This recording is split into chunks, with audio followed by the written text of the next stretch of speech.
수면 무호흡증에 대해서 다들 한 번쯤은 들어보셨을 거예요.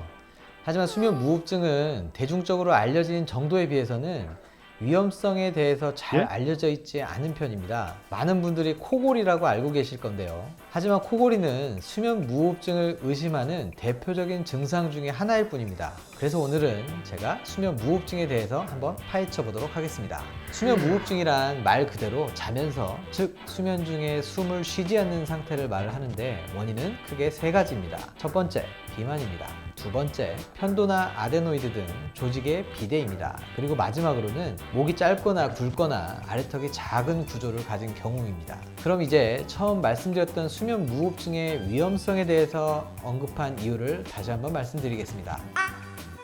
많은 분들이 수면 부호흡증을 그저 코골이와 같은 선상에서 생각하시는데요. 실상은 그렇지 않아요. 가볍게는 여러분이 아시다시피 수면 부족으로 인한 만성 피로, 집중력 장애가 오기도 하지만 심각할 경우에는 심장이나 호흡기계 합병증, 뇌혈관 질환 발생률이 급격하게 상승하게 됩니다. 실제로 여러 연구 결과를 살펴보면 다소 수치가 상이하긴 하지만 일반에 비해서 수면 무호흡증 환자의 사망률은 적게는 2배, 많게는 5.5배까지 증가할 수 있다고 확인할 수 있습니다.